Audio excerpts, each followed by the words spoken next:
Everyone wants to know what's the best flower for their garden. Well, one of the best flowers for me, if you're talking about annuals, is, well, the SunPatient. Have you grown them? If you haven't, you need to give it a try, particularly if you have a sunny place that gets really hot. Now, what I love about this one, this is a compact type. Now, not all SunPatients are created equal. Some of them get large and some of them stay very tight and compact, and that's why I wanted to showcase this one. And what I love about it, if you look closely, you'll see this gorgeous bloom that is slightly, I wouldn't say variegated, but marbled. Now, we grow a lot of these SunPatients every year at Moss Mountain Farm. Why? They're so dadgum easy. That's the reason why. And they take the heat.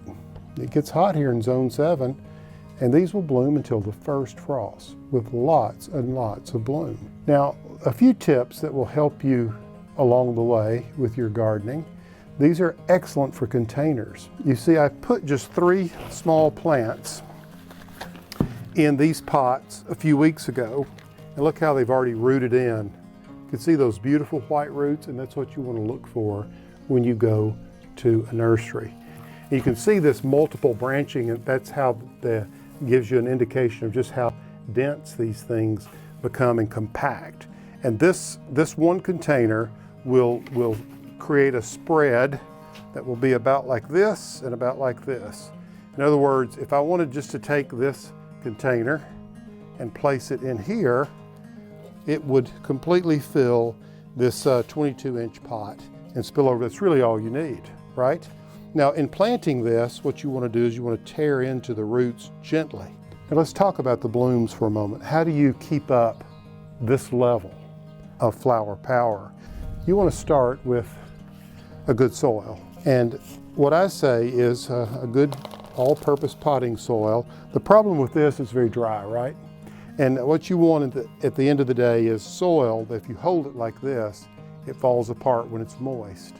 So I always like to moisten the soil first. Comes out of the bag very dry, put it in the container, soak it overnight if you will.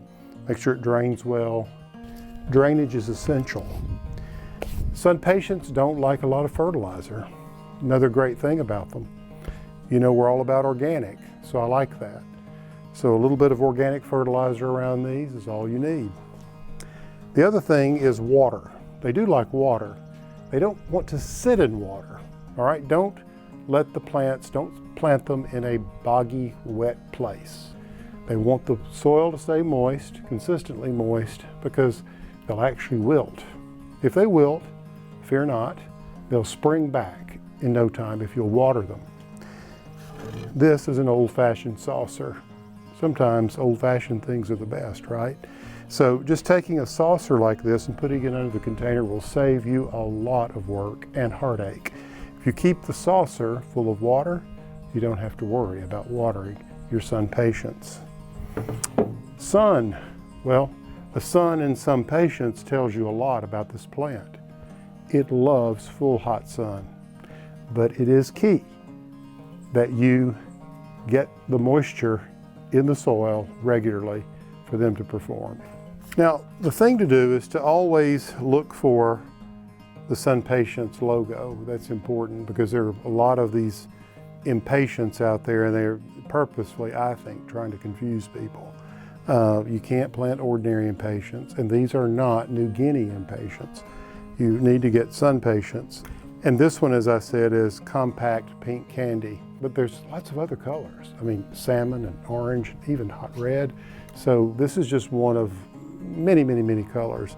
If you want them to stay very dense and low to the ground, go for the compact versions of this large family of beautiful flowering annuals. All right, add some SunPatients to your garden and stay in touch.